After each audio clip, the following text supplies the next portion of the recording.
Auzubillahiminash-shaytanir-rajeem. Bismillahir-Rahmanir-Rahim.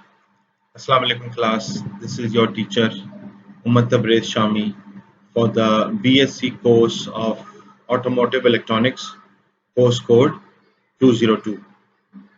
Uh, in today's lecture, we are going to cover lecture number 8. The title is Computer Fundamentals. This lecture is composed of two parts. Today we will do the first part, and in the coming lectures, inshallah, we will do the part number 2. So now let us start with the lecture.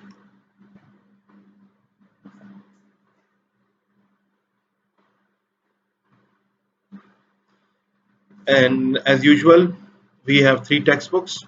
First textbook is Understanding Automotive Electronics by William Ribbons. Second is Diagnose and Troubleshooting of Automotive Electrical, Electronic and Computer Systems by James D. Halderman.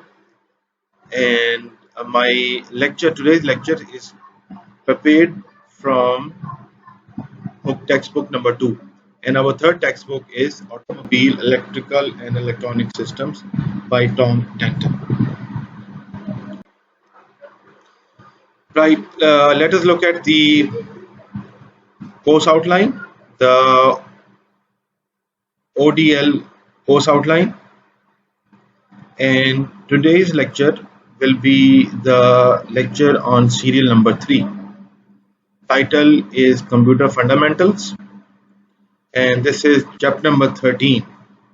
Chapter number 13, CLO number 3. We are covering CLO number 3. And in today's lecture, I want to cover the 2 articles, the first 2 articles, that is computer main components and computer functions. This is what I would like to cover in today's lecture, inshallah. So now let us come to the chapter number 13, computer fundamentals. The automobile has a number of control systems. For example, we have the engine management system, the alarm and immobilizer. In engine management system will be the management system that is governing or controlling the engine activities. Then we have the alarm and immobilizer. Alarm will be a system that in case of a intrusion, there will be an alarm system, and immobilizer will be a system which will not allow the car or the automobile to start or to be brought to any motion. Then inside there is the control, climate control, and there is a parking aid and airbag unit control system, central locking, an anti-lock braking system, automatic transmission system.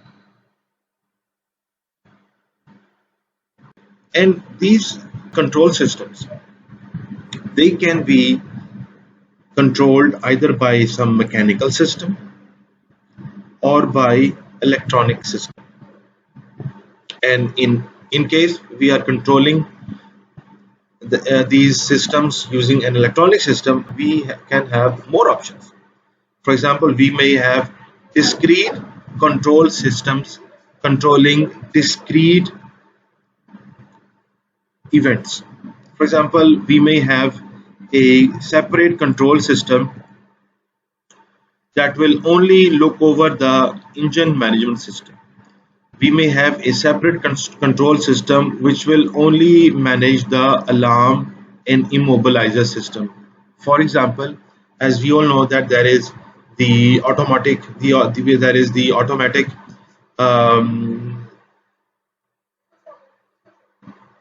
lock system in a car, and we may have a separate control system for climate control. The other option that we have is that we control or we govern all of the control systems from a microprocessor, from a controller. This is the second option that we have, that we can control all of these control systems from one control unit, and that is our computer. We may have one or two computers which are controlling all of the events. That is, the same computer is controlling the engine management, or the same set of computers is controlling the engine management.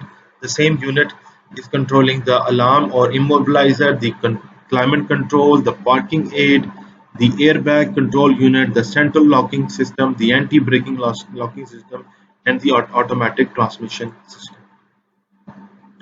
So this is where the computers come into importance. So, and this is why we are studying computer fundamentals in this course. So next we will start with the basic operations of a computer.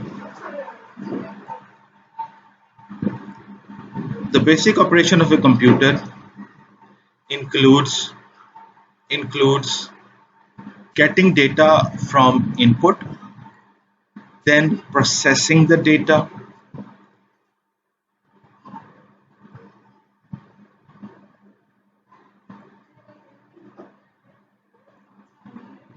after data is processed, the data can be stored, and or the data can be outputted into a various form, and then this whole process will be controlled from a controller.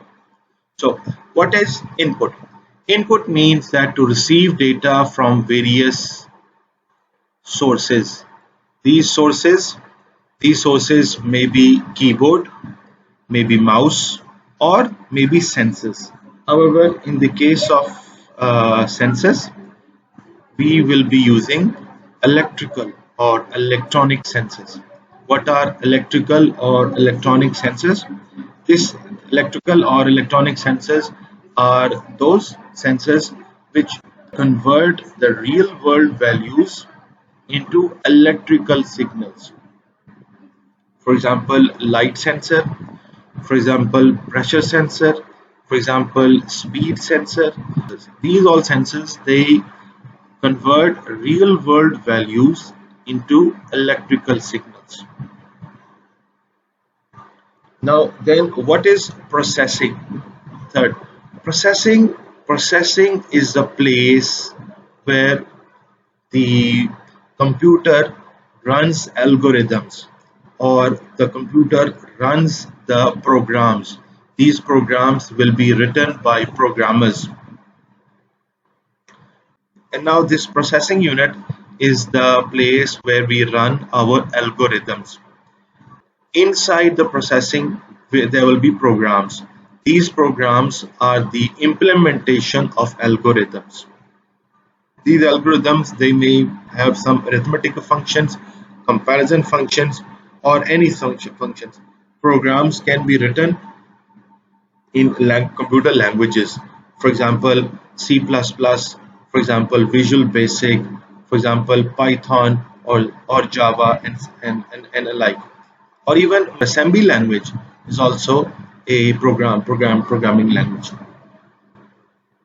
So after the processing, the data will be stored in the memory, or the data will be stored in the memory, or output will be produced. Now what is meant by output? Output results of completed processing. For example, play sound on speaker. So this can be an example. Or for example, in the case of automobile, if we detect an alarm, an intrusion, the computer processes and figures out that there is an intrusion, and the output will be that the engine will be turned off, and the storage will be, this information will be stored in the memory, so that if the user wants to see that who came in, then the information of the video can be stored in the storage. So this was the basic operation of a computer, and in the next slide we will discuss another diagram which will also present the operation of a computer.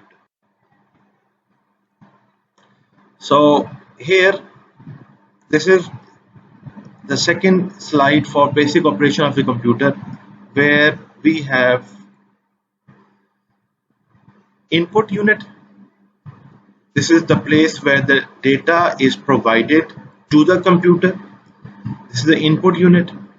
Then we have the storage unit, and then we have the central processing unit. As we saw in the last slide, we have processing unit. Inside the processing unit, there is the control unit, which controls all of the activities, either of the input, either of the storage unit, or the output, or of the processor itself. They will be governed by the control unit. And there will be a new term called the arithmetic and logical unit, the ALU. This is the place where we have the microprocessor, which performs all of the arithmetic and logical functions, or the Boolean algebra is performed over here. The storage consists of secondary storage and primary storage. In later slide today, we will discuss what is primary storage and what is secondary storage. However, we have all of the data either coming from the input or that is being produced by the computer. All of the data is stored in the storage unit. Even the program running the algorithm for the ALU is also stored in the storage unit. Okay? Then when the ALU has done its job, then the ALU will send the produced data either to the storage unit, or it can be provided to the output unit. This is the information. Now we come to the next slide, where we have definitions of computer fundamentals and the parts of the computer. Right. So the purpose and function. Modern automotive controls systems consist of a network of electronic sensors, actuators, and computer modules designed to regulate the powertrain and vehicle support system. So now in this sentence there are a number of new terms. First is the computer modules. So computer module will be a unit which will have space for input, space for the microprocessor, and space for the output, plus space for the memory storage. The onboard automotive computer has many names. What is the onboard automotive computer? The computer that is available within the vehicle is called the onboard automotive computer. It may be called electronic control unit, ECU, electronic control module, ECM, electronic control assembly, ECA, or a simple controller, depending on the manufacturer and the computer application. However, the Society of Automotive Engineers Bulletin J 1930 standardized the name as Powertrain Control Module. Powertrain Control Module. The PCM coordinates engine and transmission operation, processes data, maintains communication, and makes the control decisions needed to keep the vehicle operating. Not only is it capable of operating the engine and transmission, but it is also able to perform the following. First, undergo self-test. 40% of the computing power is devoted to diagnosis. Since the computer is making decisions within the automobile, therefore correct operation is very necessary, and we can only get correct operation if the computer performs self-test. So the computer 40% of the computing power is devoted to diagnosing the computer itself, or the computer test undergoes self-test 40% of the time. Second, set and store diagnostic trouble codes. If there is some trouble, then the computer will find the problem and restore the problem. Third is to communicate with user using a scan tool. Third is that is the computer provides information to the user, and this is the communication with the user. Now in the next slide we have title is voltage signals. Automotive computers use voltages to send and receive information. Voltage is electrical pressure and does not flow through circuits, but voltage can be used as a signal. A computer converts input information or data into voltage signal combination and represents number combinations. A computer processes the input voltage signals it receives by computing what they represent and then delivers the data in commutated or processed form, or computed or processed form.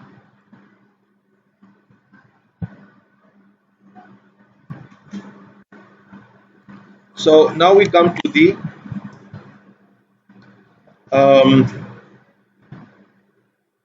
computer functions, basic functions of the computer. The operations of every computer can be divided into four basic functions. First, input receives voltage signals from sensors.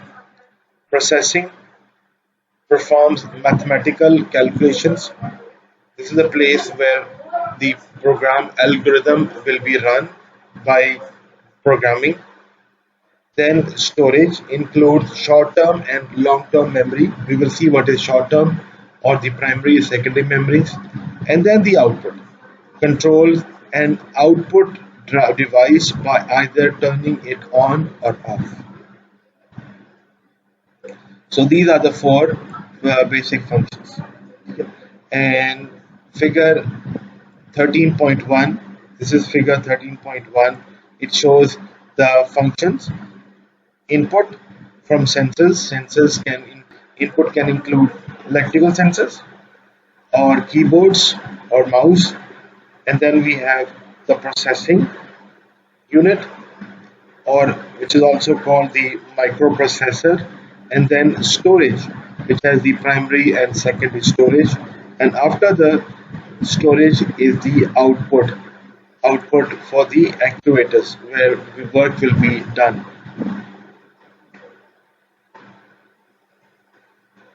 Now we come to the next slide.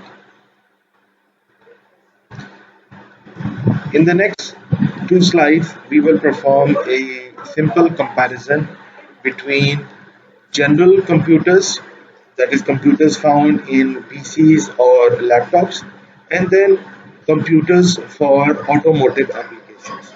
So in this diagram, we see a general computer system for PCs and laptops. General computer system including PCs and laptops.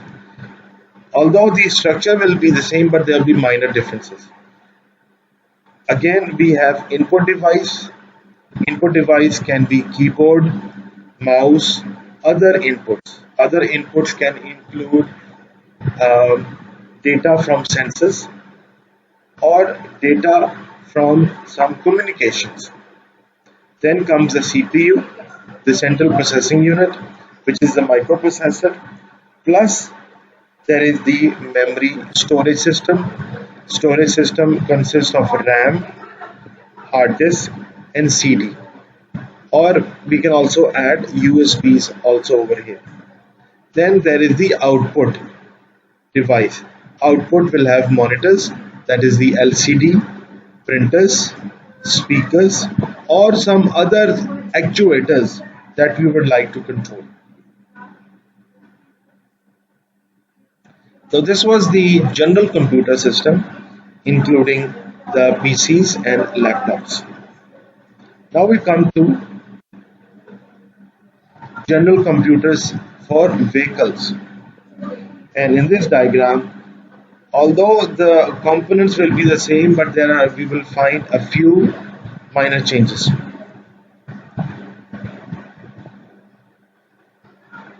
So here we have the inputs. This is our input. It can be Input can be the state of the driver, it can be the vehicle state, or it can be the road state. Now, how do we get the input from the driver? How do we receive the driver state? How do we get the knowledge of the driver state? We can get the knowledge of the driver state either by first, either if the driver itself enters in the data, for using the mouse or keyboard. Secondly, there might be some sensors. Then vehicle state. Vehicle state can be inputted either by the driver, or we can input the state by using a sensor. Vehicle state. This includes temperature of the vehicle. This includes the availability of fuel and so on. And then the third, road state. This will be adopted again by a sensor itself. So this was the input. Then is the driver. The driver can provide data to the vehicle, and this data will be forwarded to the sensors, and the sensors will forward the data to the CPU, where we will have the control unit, we will have the ALU and other stability controllers. And here we will have the memory also. Inside this we will have the memory also. And then the output will be available at the actuators. The vehicle itself can have some sensors that are directly sending information to the microprocessor. So this was the general computing system of a vehicle. Right, so now in the coming slides we will have a look at the components of computers in detail. We will have a detailed look at what are the inputs, the storages, the processing, and the outputs. Okay. So first of all, we will start with the input function.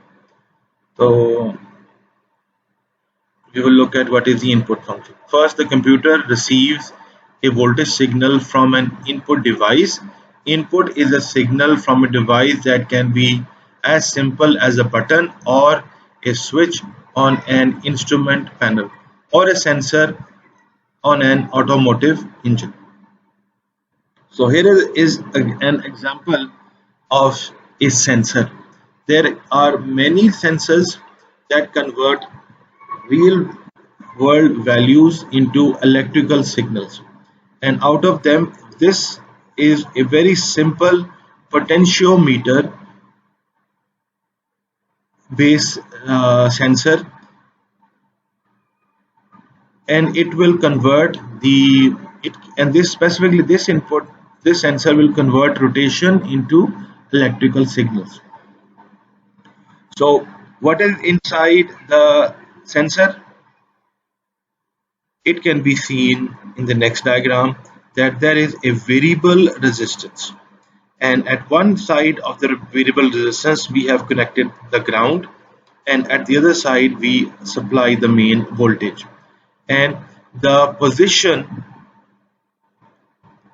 indicates the output voltage. So whatever is the position, we will have the corresponding voltage. The graph shown next shows on the x-axis the position of our wiper, of our switch, of the potentiometer, and on the y-axis is the output voltage. This will be available at the V out. So as the position changes, the voltage also changes. And here it is shown as a linear function because V is equal to I into R. So this sensor is converting position into electric voltage. Okay. So next we come to the next slide. Vehicles use various mechanical, electrical and magnetic sensors to measure factors such as vehicle speed, throttle position, engine RPM, air pressure, oxygen content of exhaust, airflow, engine coolant temperature, and status of electrical circuit on and off. Each sensor transmits its information in the form of voltage signal. So a vehicle will use many sensors to determine real life values of throttle position, engine RPM, air pressure, oxygen content, engine coolant temperature, and also status of electric circuits. However, each sensor transmits its real world value in the form of electric signals. The computer receives these voltage signals, but before it can use them, the signal must undergo a process called input conditioning. We will see what is this input conditioning. This process includes amplifying voltage signals that are too small for a computer circuitry to handle. The input conditioners generally are located inside the computer, but a few sensors have their own input conditioning circuit. Now, what is input conditioning? That maybe the output voltage of a sensor is very small voltage that we have to amplify. So the process of amplifying a very small signal is called input conditioning. Some sensors may have input conditionings in the sensor itself, whereas some input conditionings may be available in the computer. Now, a digital computer changes the analog input signal, that is voltage, to digital bytes, binary digits of information through an analog to digital converter circuit. The binary digital number is used by the computer in its calculations or logic networks. Now the computer, it will only understand binary numbers 0 or 1. However, the output of a sensor will be a voltage signal which will vary from 0 volt to V. So the information provided by the sensor is not compatible with the computer, and we have to convert the analog value to a digital value, and this will be done by an digital to analog converter. Now we will see what is the definition of analog to digital converter. An analog to digital converter is an electric circuit. It converts analog values to digital values. So by definition, and in electronics, an ADC, that is analog to digital converter, is a system or device that converts analog signal into a digital signal. So in this diagram, we are looking at an ADC, an analog digital converter. This is the analog input. It is the analog input, and the output is binary. The output is 0 or 1. It may have 1 byte or 2 bytes. Now, what is inside this circuit? What is inside the ADC? We have a network of comparators, resistors, and parity encoders. I will not go into the detail of the working of ADC. However, by definition, we provide an analog input voltage at the input, and the ADC converts the analog input voltage to a binary number. binary number, and that depends on the width of the parity encoder. So what we have done up till now is that we had an analog signal and we converted into binary number. Now this binary number is given to the computer because this binary number is compatible with the computer, and computers can understand such numbers. So in the next slide we will discuss now application of analog to digital converter. Analog digital converter application.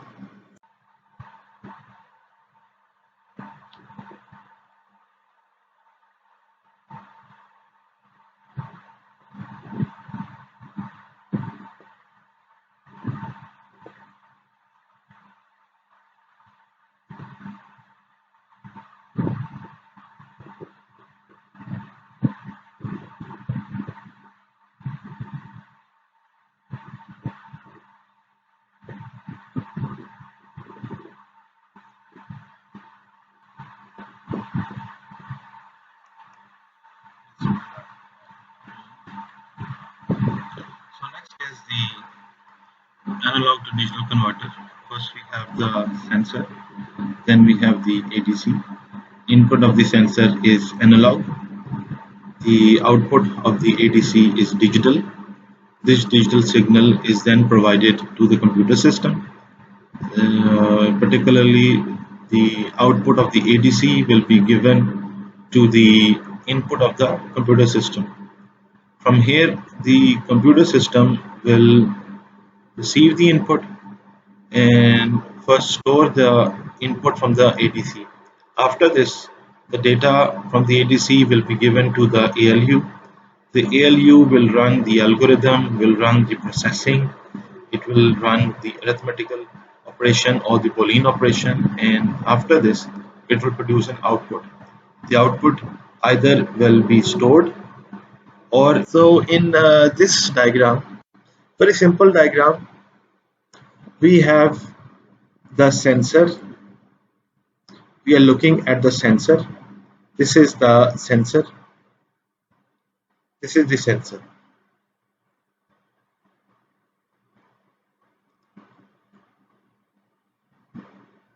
The sensor produces analog voltage. This is the analog voltage produced by the sensor.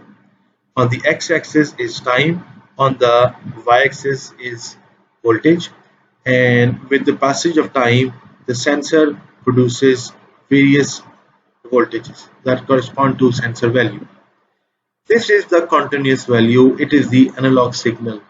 This voltage has all the information, but this voltage is cannot be understood by the computer. Therefore, this voltage, the analog signal, is given to the ADC. The ADC converts the analog voltage into digital voltage, and this is the output, the digital signal. This is the output of the ADC. This ADC is then given to the computer system. So this ADC is given to the input unit. The input unit will first of all give the input value to this memory, and it will provide to the ALU, and our computer, they will run this value, execute or do the data processing, and hence produce an output. However, in this slide we are looking at an application of ADC. So this is the sensor value being converted to digital value, that is the ADC.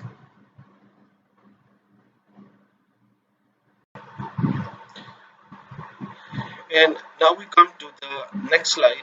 The next slide is the processing. Processing is the place where all of the arithmetic functions, Boolean algebra, all are performed.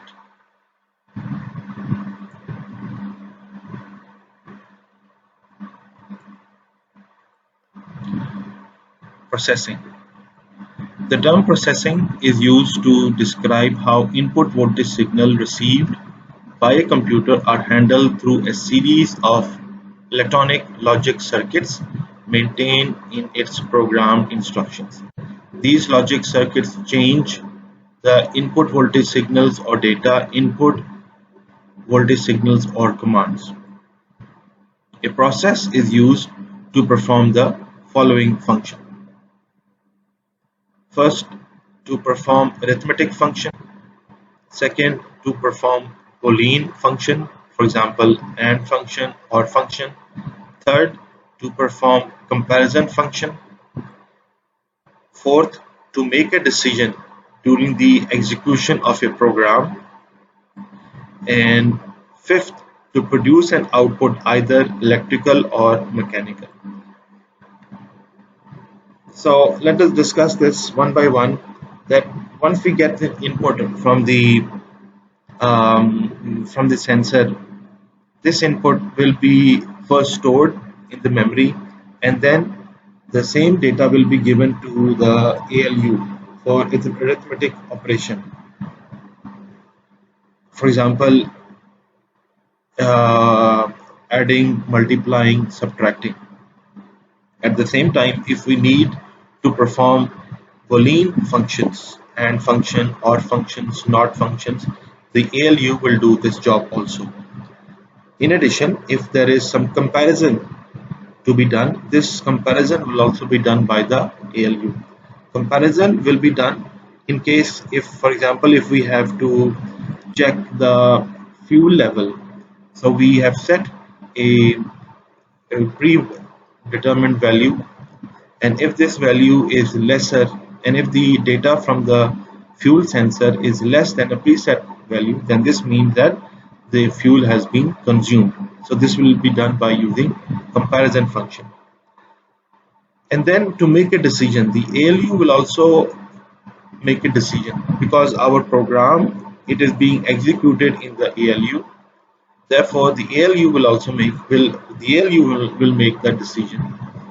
Either, for example, in the case of the fuel, that is to alarm the driver whether a fuel is finished after the comparison has been done. In addition, also to produce output either electrical or mechanical. That is, maybe the alarm should sound, that is an electrical, or maybe the engine should stop, that is a mechanical, if the fuel has finished. So this was an example where the ALU runs a program and checks for the level of the fuel, and this will be done in the processing unit. Now we come to the next slide. This is the storage. This is also a very important part.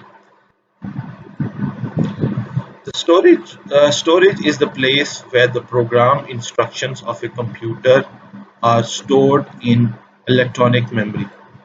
So storage is the place where the code is saved. Some programs may require that certain input data be stored for later reference or future processing. We can also use the storage to store the data as coming from the sensors. In others, output command may be delayed or stored before they are transmitted to devices elsewhere in the system. In addition, the storage will also store output commands that are to be transmitted for elsewhere in the system.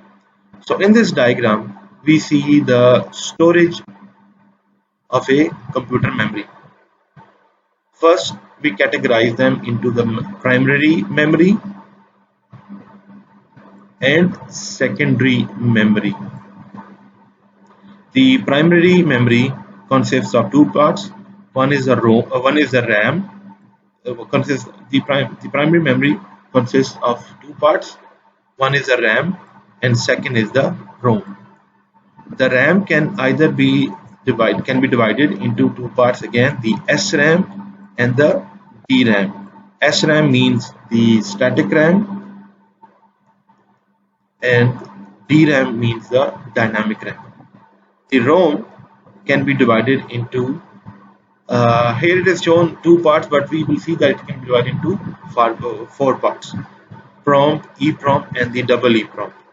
So this was the primary memory. Then comes the secondary memory. The secondary memory first is the HDD, which is the high density disk, our hard disk, the SSD, the solid state disk, then the compact disk that is known as the CD, and then the floppy disk, and fifth is the magnetic tape. So these are all the secondary memories, and secondary memories, those programs that which secondary memory are normally of higher capacity. All of the computer programs are always stored in the secondary memory.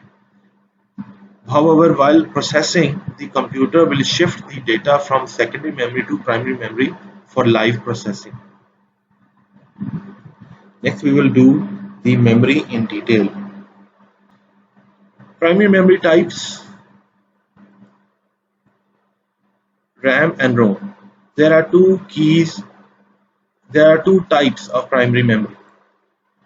ROM which stands for read-only memory, and RAM stands for random access memory. Here we see the physical picture of ROM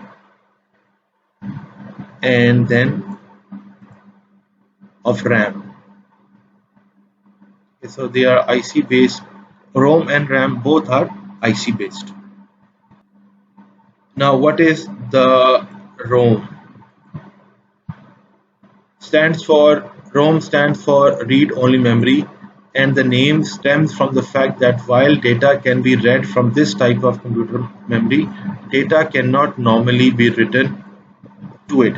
It is very fast type of computer memory which is usually installed close to the CPU or motherboard. ROM is a type of non-volatile memory. We will see what is this non-volatile memory in a later slide.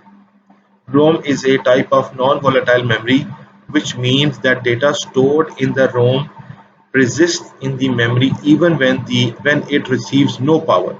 For example, when the computer is turned off. In that sense, it is similar to secondary memory, which is used for long-term storage.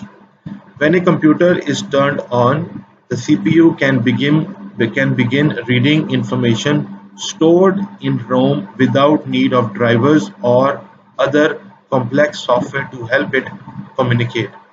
The ROM usually bootstraps code, which is the basic set of instructions a computer needs to carry out to become aware of the operating system stored in the secondary memory, and to load parts of the operating system into memory so that it can start up and become ready to use.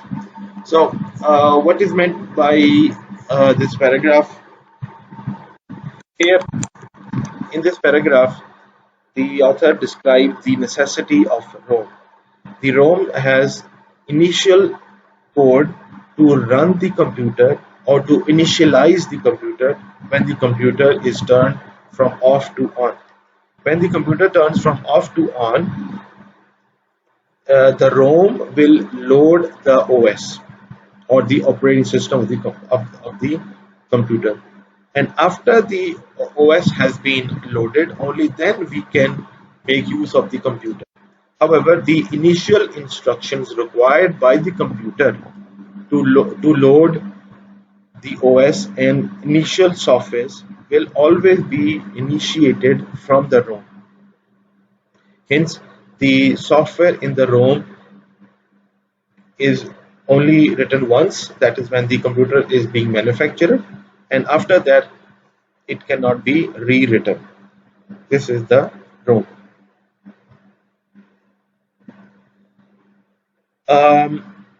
Types of ROM.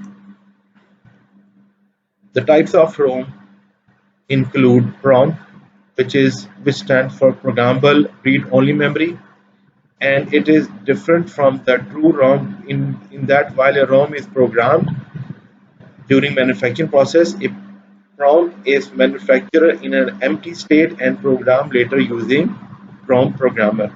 So a PROM is a read-only memory, which we can write data later onwards.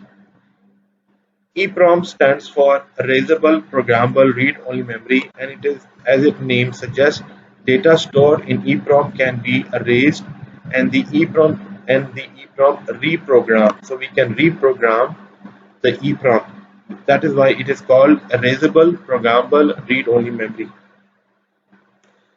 How do we erase? Erasing an EEPROM involves removing it from the computer and exposing it to the ultraviolet light before reburning it. Before reburning it. So how do we erase the EEPROM? So let us return to the previous slide. That here is the diagram of EEPROM, and there is a transparent window on the cover of the ROM over here. In this area, we expose ultraviolet light. When ultraviolet light falls on the surface of the EEPROM, then what will happen? The EEPROM will be erased, and then we can use the pins to reprogram our erasable programmable read-only memory. Third type of ROM is EEPROM, which stands for Electrically Erasable Programmable Read-Only Memory, and the distinction between EEPROM and EEPROM is that the latter can be erased and written by the computer it is installed in. So we don't need ultraviolet light to erase the EEPROM. In that sense, EEPROM is not strictly read-only memory. So this means that EEPROM is not strictly read-only memory. We can erase the memory also. Program codes such as firmware or BIOS codes are available in the EEPROM, and this EEPROM is used to store firmware and BIOS. The BIOS is the code developed by the computer manufacturer for initial software, and the firmware is developed by hardware manufacturers, which will guide the computer to install or remove the hardware it is being installed on. So in summary, ROM stores crucial information essential to operate the system, like program essential to boot the system. Boot the system means how to initiate the operation of a computer. When we turn the computer from off to on, the initial turning on process is called the booting of the computer. It is not volatile, that is, it does not change. The information in the ROM does not change. ROM always keeps possessions of its data because we do not erase the data. ROM used in embedded system or where programming needs no change. Fifth, examples include calculators and peripheral devices. Now let us discuss the difference between volatile memory and non-volatile memory. Volatile memory is computer memory that requires power to maintain stored information. Most modern semiconductor volatile memory is either static RAM, SRAM, or dynamic RAM, DRAM. Non-volatile memory is computer memory that can retain the stored information even when not powered. Examples of non-volatile memory include the ROM, flash memory, most types of magnetic computer storage devices, for example, hard disk drives.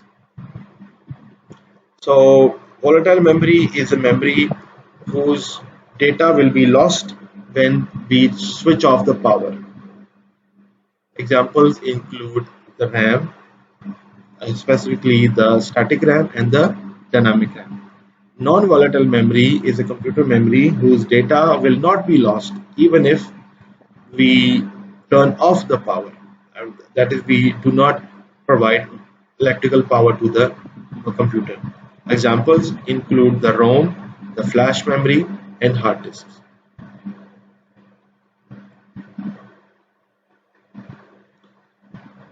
Now comes the RAM, or random access memory. The abbreviation comes from the point that data kept in random access memory can be retrieved, as the name suggests, at any random order. Or to explain in a different way, any random bit of data can be accessed just as quickly as any bit. Data that is required for imminent processing is moved to RAM, where it can be accessed and modified very quickly so that the CPU is not kept waiting. When data is no longer required, it is shunted out to slower but cheaper secondary memory, and the RAM space that has been freed up is filled with next chunk of data that is about to be used. So RAM is a computer memory which can be accessed very quickly and randomly.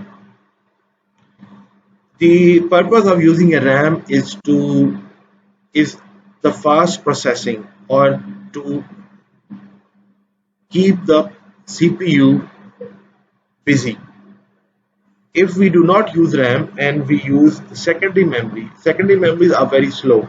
Therefore, the CPU will have to wait when we want to transmit data from secondary to the CPU.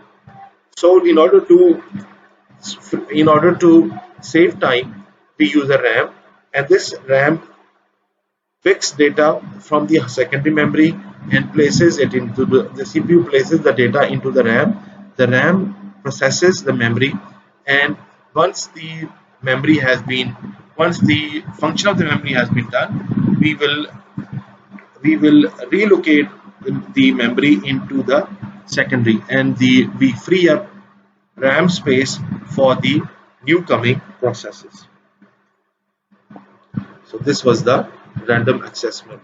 So this brings us to the end of the first part of computer fundamentals. Thank you very much for your time. Thank you very much for paying attention. Thank you very much for listening to the online lecture. Inshallah, we will meet in the second part of this computer fundamentals. अल्लाह ताला आप सबको अपनी खास हिफ्ज़-ए-मान में रखे। बहुत बहुत शुक्रिया। अस्सलाम वालेकुम।